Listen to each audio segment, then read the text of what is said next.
Mesdames et messieurs, nous sommes de retour cette fois-ci pour recevoir notre invité du matin. Invité du matin sur Télé 50, c'est le professeur Abbé Bala. Professeur, bienvenue. Bonjour Crispin, merci de m'avoir invité sur ce plateau prestigieux de Télé 50. Merci beaucoup, professeur, d'avoir accepté l'invitation ce matin, surtout avec l'annonce du retrait du M23. Piège ou réalité, on se pose la question. Piège, réalité, je ne sais pas. Réalité, certainement pas. Je vais dire d'emblée, je n'aime pas faire la langue de bois. Je connais le M23. Le M23, c'est le mouvement du 23 mars, c'est-à-dire le CNDP. Parce que nous avons signé un accord avec le CNDP et les autres groupes armés qui étaient là auparavant à la conférence de Goma. C'était le 23. 2009. Ouais. Et puis, certains officiers qui avaient été pourtant amnistiés, qui avaient participé, si je puis dire, à l'offre du gouvernement de les intégrer dans l'armée. Certains officiers comme Sultani Makenga, comme Bosco Ntaganda et d'autres, des officiers dont nous savions qu'ils appartenaient à l'armée rwandaise, au RDF, eh bien, ces officiers-là ont fait mutinerie. Ils se sont constitués en mouvement qui a repris les hostilités en 2012 jusqu'à menacer la ville de Goma avec l'aide toujours du Rwanda. Eh bien, lorsque les choses se sont compliquées, nous sommes allés en négociation à Kampala, etc., ils ont posé des revendications inacceptables, comme par exemple celle de leur octroyer une terre, vous comprenez, qu'ils allaient gouverner eux-mêmes, c'est-à-dire faire de l'Est du pays ce qu'ils appelaient une zone de libre-échange. Et ils voulaient que... Est-ce que cela s'apparente aujourd'hui avec cette sortie médiatique de lieutenant Ngoma, comment il s'appelle? Je connais même pas son. J'y arrive. Ouais. Mais ils disent, on nous demande de quitter les territoires occupés, mais pour aller où? Comment ça pour aller où? Ils étaient où avant? Lorsqu'on les a vaincus en 2013, ils sont allés où? Ils sont allés où? Ils sont rentrés d'où ils étaient venus. Ils sont allés au Rwanda et en Ouganda, n'est-ce pas? Et nous sommes allés les chercher là-bas parce qu'il s'agissait de les mettre dans un programme de désarmement et démobilisation communautaire. Parce qu'en ce moment-là, il n'était plus question de les intégrer dans l'armée nationale. C'était fini cette affaire là-bas. Le président Kabila avait été clair. On ne peut plus mettre des gens qui viennent des rébellions, on ne peut plus les mettre dans l'armée. Ces intégrations-là, mixage, malaxage, je t'ai parlé du vocabulaire brassicole. Eh bien, c'était fini cette affaire-là. Et donc, quand ils disent qu'ils ne savent pas où aller, ils sont venus d'où? Ils étaient où? Avant d'occuper Bunagana, ils étaient où? Ils étaient où? Ils étaient au Rwanda chez eux. Ils étaient en Ouganda chez leurs amis. Comment peuvent-ils dire qu'ils ne savent pas où aller? Et puis, ils commettent des massacres. N'est-ce pas? À Kishiché, ils ont commis des massacres. Plus de 300 personnes qu'ils ont tuées. Comme ils avaient fait déjà en 2008, ils avaient déjà tué 150 personnes. C'est documenté.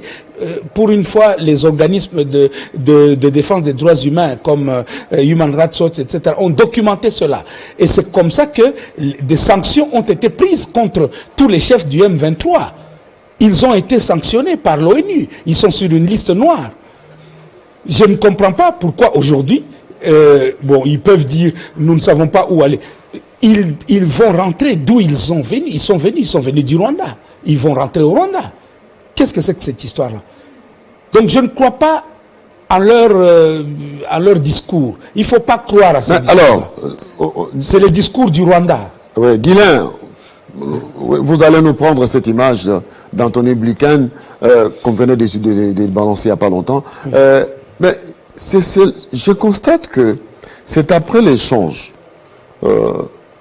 du ministre des Affaires étrangères américain, Anthony Blinken, qui s'est adressé dimanche au président Kagame, que le M23, subitement, fait une sortie médiatique pour dire nous nous retirons des territoires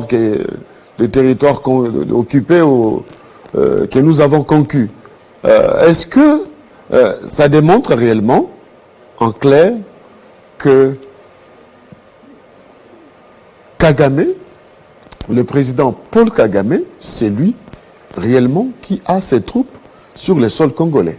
Parce que là, le ministre des Affaires étrangères américain lui a demandé de se retirer, d'arrêter son influence sur le sol congolais.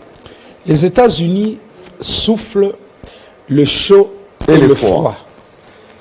Je ne suis pas tout à fait certain que le discours du secrétaire d'État américain Blinken est un discours sincère. Parce que si en 2012 le M23 RDF s'était retiré de Goma, c'était parce que le président américain de l'époque, vous le connaissez, l'unique président noir que les États-Unis, Barack Obama, a appelé M. Kagame en lui disant « Retirez vos troupes de Goma ». C'est un coup de fil qui a fait retirer. Et donc, de simples déclarations comme celle-là ne suffisent pas. On a vu les images de la visite de M. Blinken au Rwanda, où il était en sympathie avec les autorités rwandaises. Le mémorial du génocide rwandais, génocide que Kagame continue à vendre aujourd'hui. Donc, nous ne pouvons pas croire en ce genre de discours, parce que nous avons vu les effets. Les effets sont ceci, c'est que l'Union européenne, pendant que l'Union européenne dit qu'elle participe au processus de Nairobi, elle veut aider à remettre, l'Union européenne regarde d'abord les intérêts non seulement de la France, mais aussi ses intérêts, c'est-à-dire mettre la main sur les dernières réserves de matières premières stratégiques qui sont au Congo, qui sont à l'est du pays. Et l'Union européenne fait quoi? Donne 20 millions de dollars, 20 millions d'euros à qui? À l'armée rwandaise. Et tout le monde, le rapport des Nations Unies est là, les experts des Nations Unies ont bien dit que c'est le Rwanda qui est derrière le M23, c'est-à-dire ex-CNDP, ex-RCD, etc. On sait que c'est le Rwanda qui est derrière, mais on donne de l'argent au Rwanda. L'armée, les États-Unis donnent une aide structurelle à l'armée du Rwanda. Une aide structurelle et officielle. Allez, on vous retrouve dans le cadre de la lutte contre le terrorisme. Professeur, je vous retrouve dans quelques instants. Il est temps de donner l'antenne à Jenny Kayembe pour la présentation de la Minute Info. Et je vous retrouve dans quelques instants pour la suite. Jenny Kayembe, bonjour. Bonjour Crispin Chibassou, bonjour à tous et bienvenue si vous nous rejoignez sur Télé 50.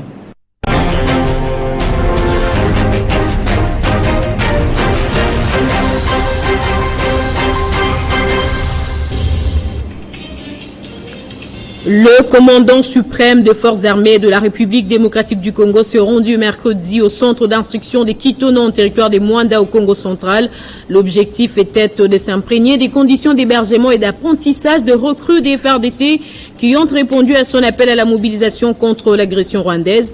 Félix Tshisekedi a invité ces Congolais engagés dans les FARDC à la police nationale congolaise au sens des patriotismes. Sur proposition du Premier ministre Jean-Michel Sama Lukonde, le comité de conjoncture économique décide de suspendre le contrôle économique pendant la période des fêtes de fin d'année pour permettre aux opérateurs économiques d'appliquer les faibles prix sans tracasserie sur les marchés. Il annonce en même temps la disponibilité bientôt des colis pour tous les agents et fonctionnaires de l'État. Au Pérou, le président déchu, Pedro Castillo, placé en détention, a été remplacé par sa vice-présidente Dina Boluarte. Cette dernière a été investie à la tête du pays hier. Une motion de destitution pour incapacité morale a été largement approuvée mercredi contre le chef de l'État péruvien, quelques heures après sa tentative de dissolution du Parlement. Le souhait dans la chasse aux clandestins, la coalition gouvernementale veut accroître le contrôle d'identité, souhaite y ajouter un test d'ADN. C'est pour mieux contrôler ceux qui se trouvent en Suède illégalement et pour lutter contre les détournements des allocations sociales et le crime organisé. Merci à tous de votre fidélité à Télé 50. Retrouvez Gaëtan Kouba-Bouandi à 13h pour le journal. Entre-temps, je vous laisse en compagnie de Crispin Achibassou pour la suite de 50 bonjours.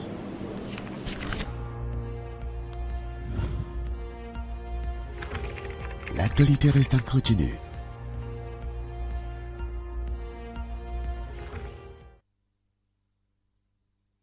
Oui, je rappelle que nous recevons le professeur Abbé Baala sur la question du retrait annoncé par le M23. Est-ce une réalité ou du bluff? Et, professeur, vous avez démontré que depuis toujours, le Rwanda a toujours appliqué la même méthode pour déstabiliser la RDC, et cette annonce ne démontre pas la bonne foi.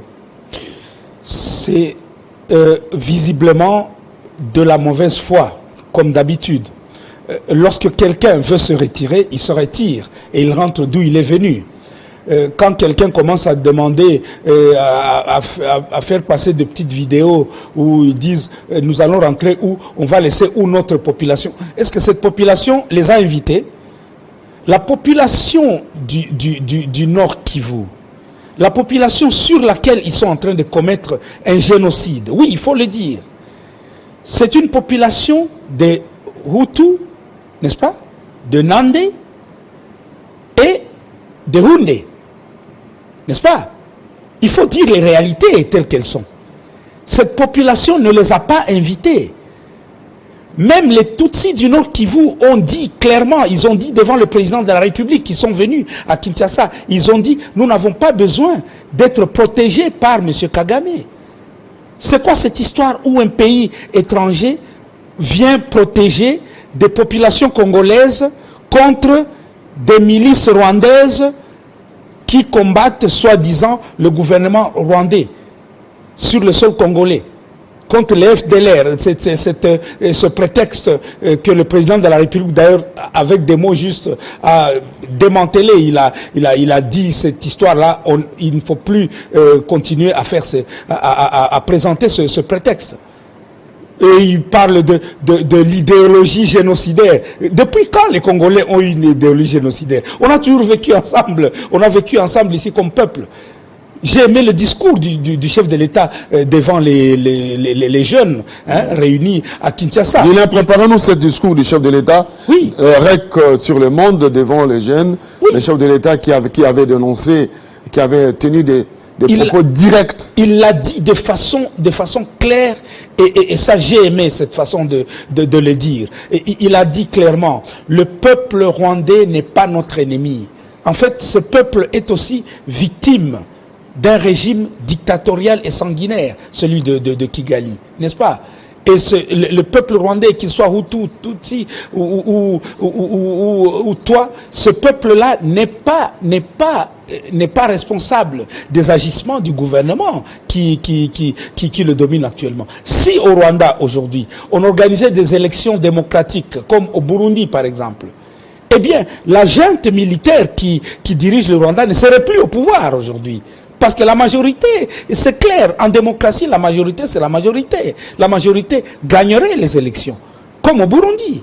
Vous comprenez que ce régime de Kigali, c'est un régime qui ne peut pas survivre sans la guerre et sans la manipulation qu'ils font sur la question du génocide, sans la manipulation qu'ils font avec la communauté internationale, entre guillemets, c'est-à-dire les multinationales qui veulent prendre les minéraux du Congo, qui veulent prendre l'Est du Congo par prédation, qui veulent prendre ces richesses par prédation et non pas par des accords économiques. C'est ça que voulait le chef de l'État. Lorsqu'il a tendu la main à nos voisins de l'East African Community, il leur a dit, faisons la paix. La paix des braves, c'est laquelle? Au lieu de nous faire la guerre, eh bien, faisons des routes ensemble, des routes qui peuvent faire venir nos produits économiques. Allez, Rwanda, vous avez fait une usine de raffinage d'or. Très bien. Alors, je vous offre la possibilité de faire raffiner notre or chez vous, dans vos usines au Rwanda. C'est ça les accords économiques qu'on a fait avec le Rwanda. Avec l'Ouganda, c'était la même chose. Avec le Kenya, c'était la même chose. Nous étions dans une dynamique d'une action sous-régionale de coopération gagnant-gagnant. Mais le Rwanda ne peut pas se complaire à ça. Le Rwanda a un problème sérieux. Ce problème sérieux, c'est le problème de sa survie en tant que régime. Le régime du Rwanda, sa survie ne peut pas se faire en pleine démocratie. C'est impossible. Le Rwanda est un pays muselé. Lorsque vous allez à Kigali, vous voyez le miroir là de Kigali, n'est-ce pas? Une très belle ville. Mais entrer à l'intérieur, c'est la misère. C'est la misère noire. Et c'est un pays aux allures staliniennes. Donc vous n'avez pas de liberté de parole, vous n'avez pas de liberté d'expression là-bas. Et aujourd'hui donc, c'est ce pays-là, vous voyez des petites vidéos. Moi je m'étonne un peu, les Congolais sont quand même un peu... enfin, je ne comprends pas mon peuple de temps en temps. Il y a une petite vidéo qu'un propagandiste rwandais a faite sur une chaîne de télévision rwandaise, eh bien, où il nous insulte, donc il nous qualifie de nuls, quoi. Nous sommes nuls, comme ils disent, hein, bichouchou. C'est comme ça qu'ils nous appellent bichouchou, ça signifie des déchets, quoi. Hein? Et nous sommes des déchets, nos dirigeants sont bon, je ne vais pas dire le mot pour ne pas les insulter parce que j'aime mes dirigeants. Eh bien, les Congolais distribuent ça. Ils distribuent dans tous les réseaux parce que c'est ça la propagande du Rwanda. Montrer que le problème est congolo-congolais. Il n'y a pas de problème congolo-congolais. Personne n'a invité le M23 RDF. Personne, aucun des peuples du Kivu, du Sud Kivu, du Nord Kivu n'a invité les M23. Et d'ailleurs, aux fameuses négociations qu'on appelle le dialogue intercongolais de Nairobi, eh bien, les groupes armés locaux qui ont été invités, parce qu'on n'a pas invité le M23 RDF, eh bien, les groupes armés qui étaient là-bas ont dit ceci clairement. Nous ne sommes pas en belligérance contre notre gouvernement. Nous n'avons pas comme ennemi les FARDC. Nous avons pris les armes pour défendre nos terres, pour défendre notre terroir. Nous sommes de local defense. C'est-à-dire, nous défendons notre terre contre des groupes armés étrangers instrumentalisés par le Rwanda ou l'Ouganda. Et donc, lorsque nous venons ici, nous ne venons pas négocier notre reddition, parce que nous avions déjà accepté cette reddition. Oui, rappelez-vous, Crispin, ici sur votre plateau, je vous ai parlé du début du programme de désarmement, démobilisation, relèvement communautaire et stabilité. Programme auquel j'ai participé. À la mise en route, j'ai participé à la mise en route de ce programme, parce que c'est le président de la République lui-même qui avait voulu ce programme. Il était venu à Bukavu à l'inauguration de l'Institut international de techniques agricoles IETA de Kalambo, n'est-ce pas? Et par la même occasion, il a tenu un conseil supérieur de la défense à Bukavu, avec tous les généraux de l'état-major, avec le ministre de l'Intérieur, avec tout le staff de la sécurité. Et il a demandé, il avait fait venir les 5 gouverneurs des provinces concernées par la question des groupes armés, c'est-à-dire l'Ituri, le Nord Kivu, le Sud Kivu, le Maniema et le Tanganyika. Ils étaient tous à Bukavu. Et pendant cette réunion, il a demandé, il a dit lui-même, moi je vais chasser les gens contre qui se battent les groupes armés locaux. C'est-à-dire, je vais me taper sur les FDLR, sur les FNL, etc., Red Tabara et compagnie, tous les groupes armés étrangers, ADF, moi je vais taper sur eux par l'armée. Mais faites un programme qui puisse aider à récupérer tous ces gens qui étaient dans les groupes armés et qui se battaient contre les groupes armés étrangers, pour que nous puissions les faire entrer dans une réinsertion sociale, économique et communautaire, et non plus dans l'armée. Et il a dit, il n'y a plus de négociations. Et nous sommes allés, nous avons fait des réunions à Mouressa 1, Mouressa 2, à Mani, nous avons réuni tous les groupes armés de l'Est du pays, et ils avaient accepté. On avait pu démobiliser plus de 3000 personnes qui étaient à Mubambiro, c'est au nord Kivu. Il y avait 585 personnes qui étaient à Nyaminyunye, c'est au sud Kivu. Et les autres attendaient. Donc les groupes armés ont dit à l'ancien président kenyan, ils lui ont dit, nous ne sommes pas en belligérance contre le gouvernement. Vous désarmez d'abord les ennemis de notre peuple qui viennent attaquer notre terroir.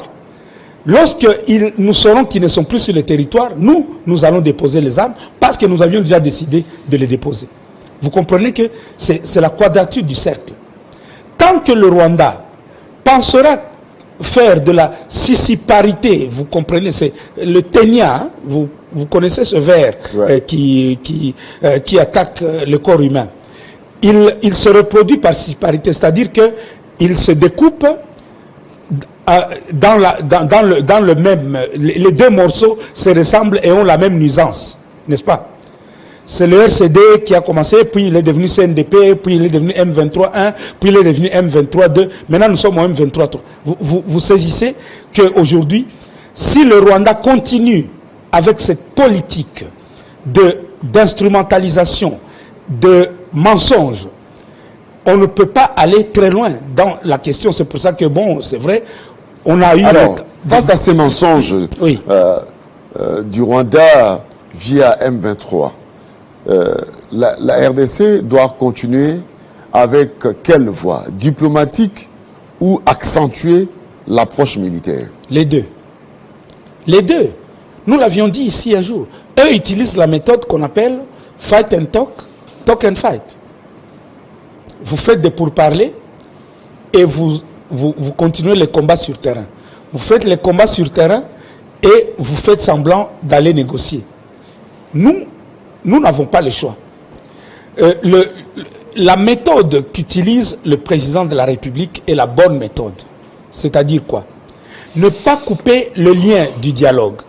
Vous saisissez?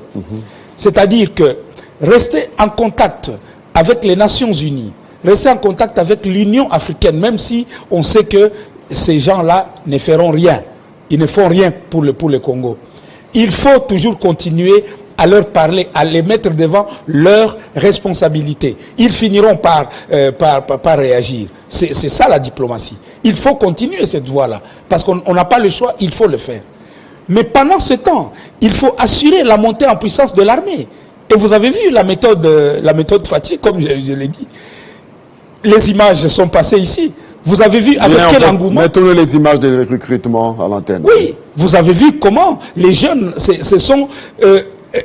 ils ont répondu massivement à l'antenne, s'il vous plaît. À l'appel du président de la République. Ils sont venus, ils ont demandé d'entrer dans l'armée. C'est vrai que il faut absolument, il faut absolument que ce projet-là, c'est 10 000 hommes, soit porté. Oui. Là, c'est 10 000 hommes qui se sont déplacés, recrutés à Kitona. Nous avons besoin d'une nouvelle armée. Regardez le général Chiwewe quand il parle à ces gens là-bas.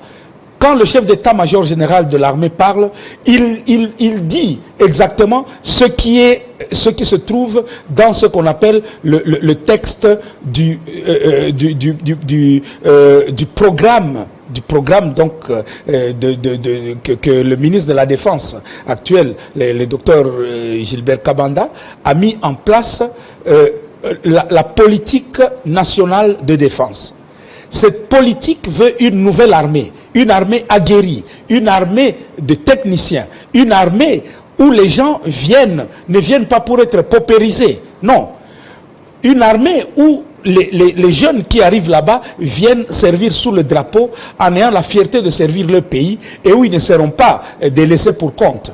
Une armée où on ne recrute pas les gens qui sont les rébus de la société. J'ai entendu quelqu'un dire un jour que, oh ben voilà, écoutez, les Koulouna ici qui sont en train de... Il faut les envoyer dans l'armée. Non, on n'envoie pas des voyous dans l'armée.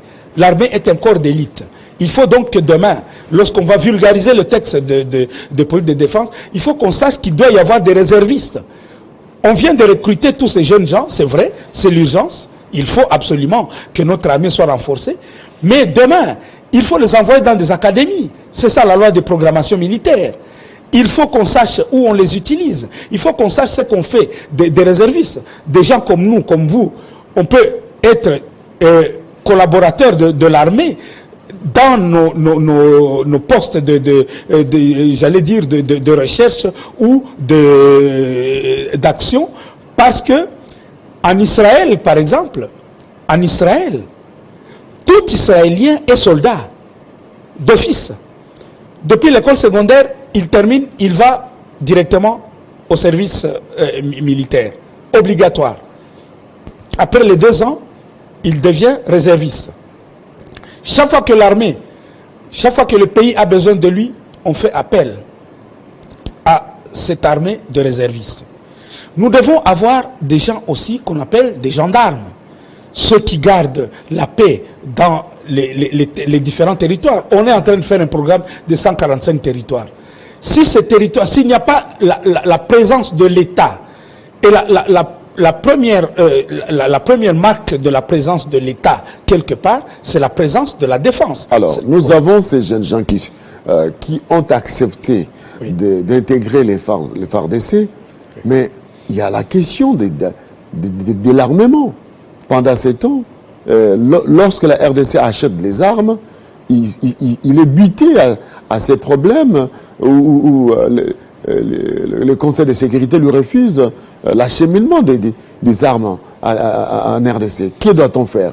Faire appel à l'intelligence nationale, avec le ministre de la Recherche, à faire appel aux scientifiques congolais pour endiguer à cela, ou continuer à faire profil bas face au Conseil de sécurité? J'aime le volontarisme de l'actuel ministre de la Défense. Je le dis sans embâche.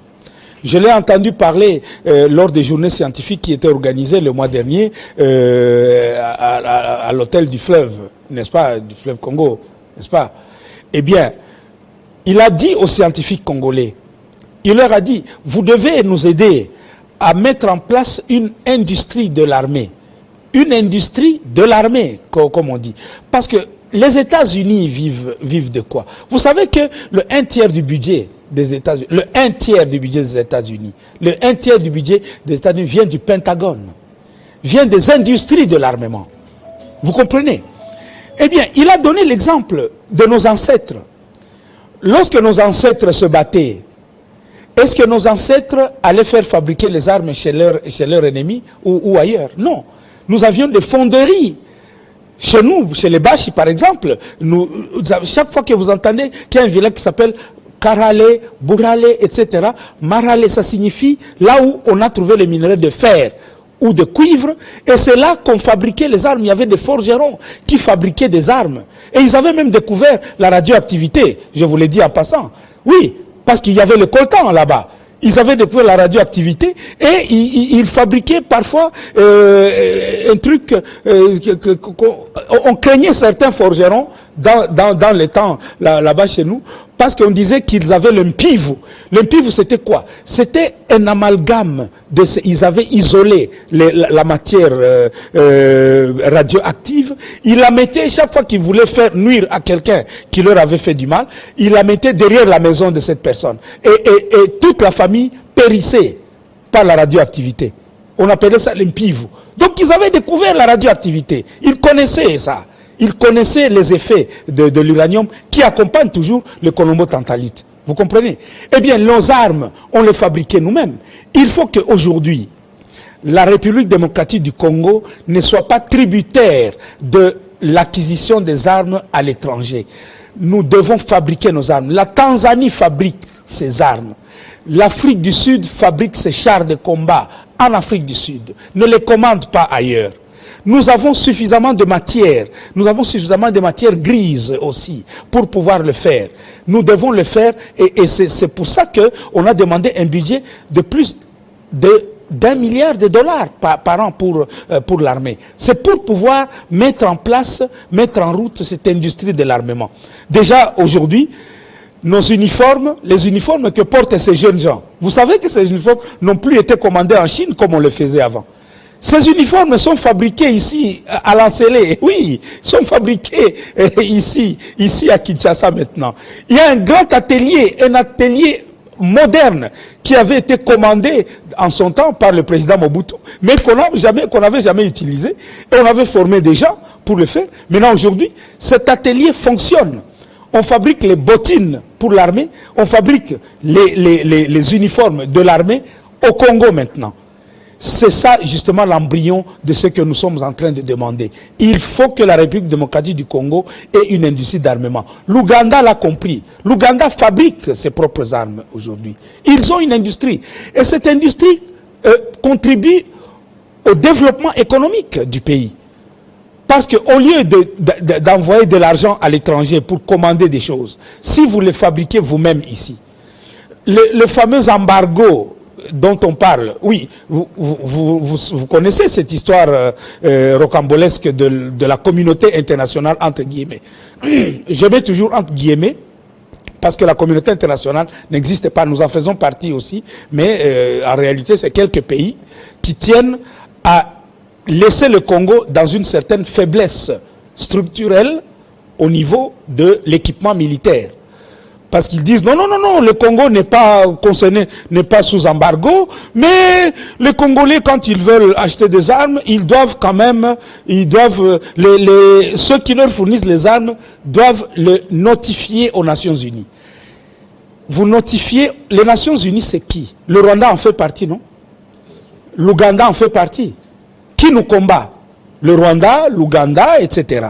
Donc, nos ennemis reçoivent le rapport des armes que nous devons acheter. Mais eux, quand ils achètent des armes, c'est gratuit, il n'y a pas de rapport. Lorsque les États-Unis leur fournissent des missiles Stinger, ils ont les missiles Stinger. Lorsque on leur fournit les armes pour la lutte contre le terrorisme au Mozambique, lorsque la France leur donne des armes, pour combattre en Centrafrique, au Mozambique, il n'y a pas de problème. Lorsqu'ils reçoivent de l'Union européenne 20 millions de dollars pour commander des armes, personne ne regarde. Et les Nations Unies viennent nous dire, non, ils ont un armement sophistiqué, digne d'une armée, comment ils disaient? Une armée moderne, n'est-ce pas? Les armées modernes utilisent des armes sophistiquées pour tuer des civils. 300 civils tués à Kichiché. Est-ce que c'est ça? C'est ça que le monde civilisé, comme on dit, le monde civilisé veut nous montrer comme exemple. Voilà la question qui est posée. La République démocratique du Congo devrait avoir le même droit de se défendre devant ses ennemis. Et on ne peut pas être le coffre-fort du monde et ne pas avoir une garde derrière le coffre-fort. Il faut que quelqu'un garde ce coffre-fort. Et le monde se trompe lorsqu'il croit que, en maintenant cette situation de ni paix ni guerre, c'est-à-dire c'est la situation dans laquelle nous avons vécu pendant 20 ans. On nous a maintenus dans une situation de violence, oui, de violence extrême contre les populations. C'est une violence extrême contre les populations, mais il n'y a pas de front. Il n'y a pas une armée d'un pays, n'est-ce pas, qui se bat, comme en Ukraine et en Russie. C'est deux armées de deux pays qui sont en confrontation directe. Ils ont laissé le Rwanda et l'Ouganda organiser le chaos à l'est du Congo, une partie du pays.